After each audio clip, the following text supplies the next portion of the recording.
For today's video, I'm going to be talking about tubing analysis using the bobbin probe. We're going to talk about data acquisition and also data evaluation or data analysis. The tester you're looking at here is a Zetec MIS-27. This has been around for at least a couple decades, probably longer. And at the time it came out, it was very state-of-the-art, and it still is a wonderful instrument. Works very well for doing demonstrations for UGOL. And today we're going to use it to acquire some data, which we will later be taking a look at on CoreStar's Eddy Vision data evaluation software. So, air conditioning tubing a lot of times is inspected by one guy that's on the job by himself.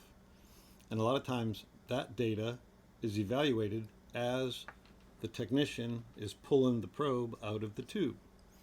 Well, when you analyze data in that fashion, you're really just looking for the big flaws. And at the time you move to the next tube, you're already done analyzing the tube you just pulled the probe out of. That may work for clean tubing that doesn't have a lot of signals going on the screen. And it may also work for components where missing a flaw is not critical.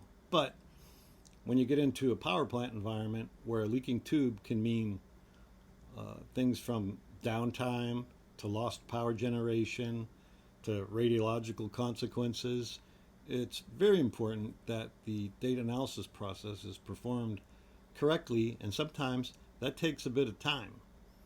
We're not talking 10 seconds per tube.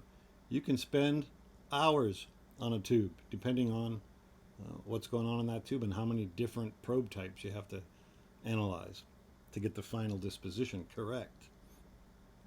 But for this case, we're going to acquire some simple data from a calibration standard, do some basic setups, and the goal of data acquisition when it's going to be evaluated later is that you have to configure the instrument correctly, and you have to record good quality data. So if you set up correctly, the acquisition operator will be able to recognize bad data and therefore change a probe, change a cable.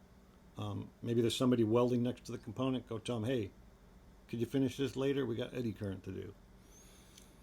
So that being said, on this instrument, you have to have two probes if you're going to be running differential and absolute modes. This is the test probe. It's got a CoreStar barnacle scraper probe on it, which is used for a lot of balance of plant heat exchangers. Many of those exchangers have mud in them. They have crustaceans. So you need a robust probe that can plow through all that stuff and still operate. So this is a very hardy probe. And to run the absolute mode, which is really an external comparison differential arrangement, you need to have a second probe, which is this one. And on that second probe, you need to have a piece of reference tubing, which is up here. And in the absolute mode, which is really external comparison differential, you're comparing one set of these coil windings to one set of those coil windings at every single moment in time. So if anything's different in the test tube compared to that reference tube, you're going to get some sort of absolute signal change. The differentials only compare one set of windings to the other set of windings. So it works very well for short flaws. So to set the config on this instrument, you go in the config screen. I'm not going to cover everything, just the basics. In the configuration screen, you have the sample rate of the instrument, how many times it samples per second. Then you have the different frequencies. I've already plugged in 500, 300, 200, 100 kilohertz. Then you got the drive voltage. That's how much voltage you're applying to the coils. The more the better, provided you don't saturate. So start high, and then if you're saturated, go low. If you start high and your signals look fine, stay with that. Then you've got the programmable gain that you will have to adjust up or down. Again, adjust it up and then come down if you need to based on the signal quality. Here I have probe 1 and probe 2. Probe 1 is the test probe. Probe 2 is the reference probe. And for probe 1, probe 1, I'm only using the differential coil component. So 1, 3, 5, and 7 channels are all differentials, and then the channels 2, 4, 6, 8, they're all going to be the channels that display data from only one set of the coil windings, comparing it to the reference probe. There are a few other settings in here, but for this basic demo, we're going to bypass that. But when you get it adjusted the way you like, you'll hit save. I can tell you, when I was preparing for this demo, I went back and forth to this screen several times to get things the way I wanted them for this. And a lot of times when you're going to set up for Eddy Current, you're not going to get it right the first time. You know, so it's going to take some trial and error. You're going to go back to your cal standard a bunch, see if the signals look right. It just takes trial and error and setup, but the more you do it, the better you'll get at it. I've been sitting here for at least an hour and a half trying to get this right, but I think I got it right. Let's hit start acquire. We're going to put the probe a little ways in the standard and hit the null. That's going to balance all of our bridge real nice. I'm going to push the probe all the way out, and then when you record data, it's always on the pull, so the calibration data that you use to calibrate should also be on the pull. You'll notice these strip charts. Right now they're not moving because I turned the acquire function off. But as soon as I hit the start acquire button, data is going to start playing in along these strip charts going towards the bottom as time goes on. That means the earliest in time data will always be at the bottom, and the last thing your probe saw before you stop recording is going to be at the top. So watch what happens when I hit start acquire. No data is being collected here. Now the raw data is scrolling towards the bottom of the screen. This happened about 3 or 4 seconds ago. This is happening right now. Now it's a little bit later, right? So now that you've seen that, I'm going to start acquire. I'm going to push the probe through the standard, and then I'm going to pull it back out at a nice steady rate.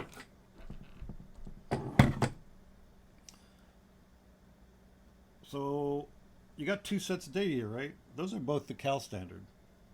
But here is where I pushed the probe through the cal standard kind of slow. That's why it's a little bit longer, because this is a measure of time. And then when I went to pull the probe out, I did it a little bit faster, so the data is more compressed. Now to look at that a little closer, I can expand the strip charts. And on the strip charts now, you can see a lot more clearly that there's 1, 2, 3, 4, 5, 6, 7, 8, at least 8 things in the calibration standard.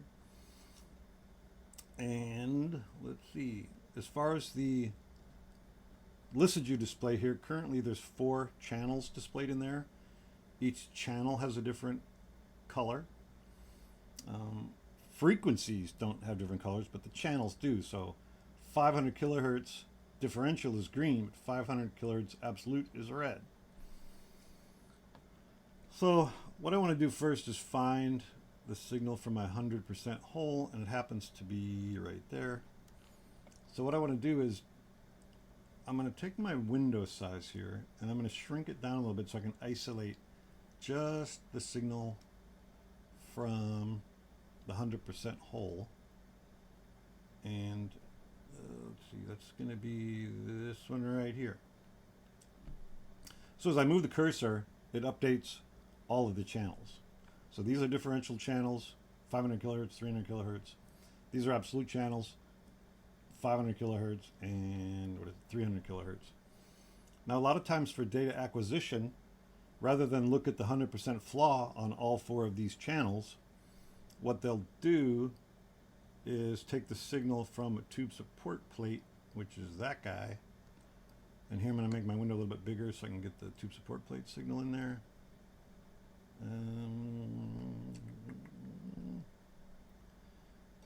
No. And then what they'll do on the lower frequencies, channel 7 and 8, they will adjust that signal such that it looks something like that.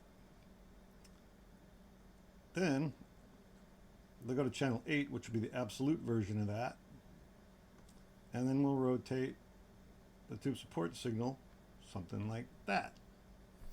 When you adjust the rotations for your tube support plate signal in the low frequencies, when you look at the strip charts, you have flaws going to the positive direction um, on your absolutes, but when you get to the tube support, it goes in the negative direction. So when you collect data from a real tube, you're going to have a bunch of tick marks going to the left on your absolute channels, indicating more metal or the tube support plates, but the flaws will be going in the positive direction or up. Now for the differential signals, they go both ways because they're the differential polarity, right? So here, I'm just going to scroll up through here. Tube support plate, then you got a 20%er, you got a 60%er, and then you got the 100%er.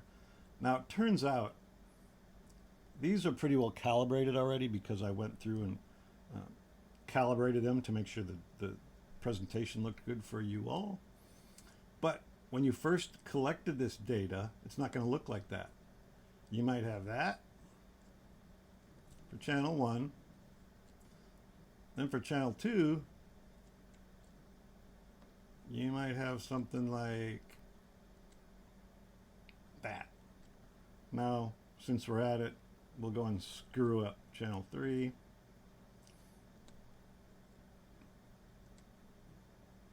And when the spans and rotations are not set up in the very beginning, it can take a while to figure out where you're at in your cal standard and what flaws you're looking at. That's why it's important to have a calibration standard drawing. So you can look at the drawing, and then based on the way you pulled the data and knowing that earliest in time data is first, you can look at your standard drawing and determine that, hey, there's the hole. If I pull that first, that should be in the bottom of my strip chart type of thing. So now that I've screwed them all up, when I scroll through this data, I don't really see anything that look like signals other than maybe the channel 4 here. That's because I don't have the spans and rotations set. So to do that, I'm going to try to balance everything in good material here. Let's see here. Actually, I'm not doing anything to bridge. I'm just repositioning the data. But I know I'm around the flaws here because I can see it on my absolutes. Looking at this green here, I can see some sort of signals blowing off my screen there and some sort of signals blowing off my screen there. So my span's too hot. I'm not changing programmable gain here. I'm just changing the span size or the size of the signal that's displayed. So here, when I bring the span down, I make it not quite as hot. Now the signals come back on screen, and then to rotate them, first I have to figure out which one is the 100. 100, wait.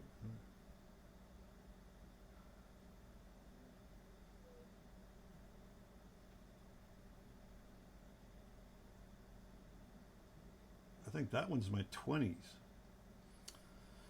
So if that's my 20s, this is where you get into a little trial and error with eddy current. It takes a while to get things dialed in. Don't be in a hurry. 20, 60, 100. Tube support.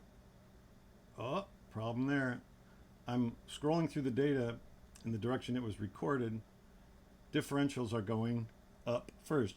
That's incorrect. So I have that flaw rotated 180 degrees out.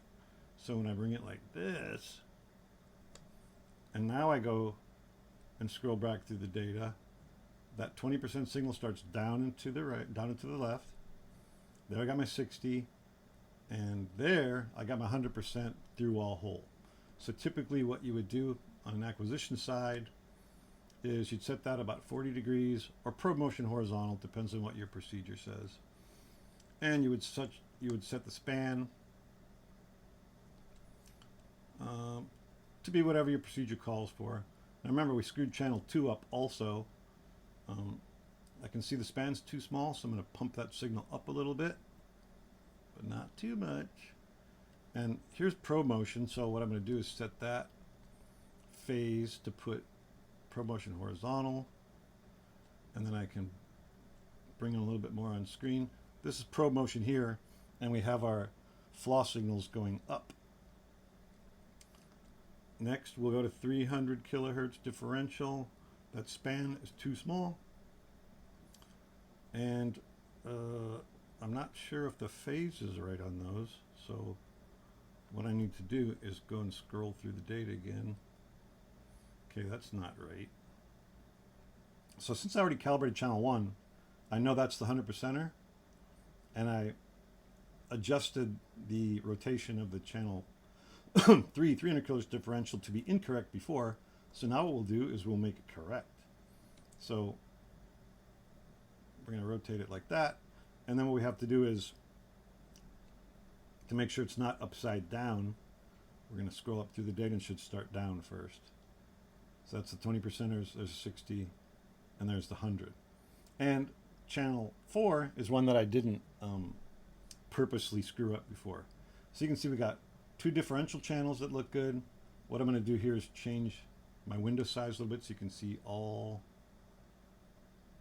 Let's see here. Measure. There you go.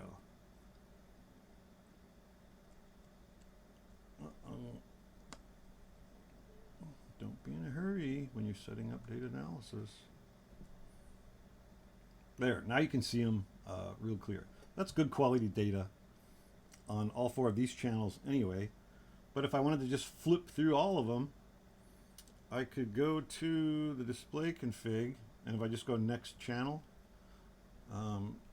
there's channel 1, 500 kilohertz differential, 500 kilohertz absolute, 300 differential, 300 absolute, 200 kilohertz differential, then absolute.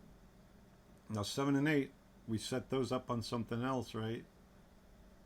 What we set those up on were the tube support plate signal. So now when I go to channel 7, remember how we set it like that? And channel 8, we set it like that. This is a good acquisition setup. So what you do, somewhere in here there's a button to store that config, and the acquisition operator is ready to go start collecting data. Now you'll have to establish where your recording path is, whether it's an internal drive, maybe you're hooked up to a network and you're writing your data to a server, but you'll have to configure that. And then there's a summary screen where you'll go in here and you'll type in, the plant that you're at. If you're working in a component with U-bend tubes and a divider plate, whether you're testing from the inlet or the outlet. Some places, if it's a once through heat exchanger, once through straight tubing, you might say you're collecting data from the east end or the west end. It all depends on the plant. Then when you record data, you have to encode the tubes, right? So you got to get a tube sheet map, and that shows a bunch of tubes in the identification scheme that they use, row column, row tube, all depends. But for each tube that you enter the probe in, you have to type in what row and what column it is. So that way when the data evaluator looks at it, and if he finds a defect that's going to require the tube to be plugged, he's going to be able to tell the customer what tube it is.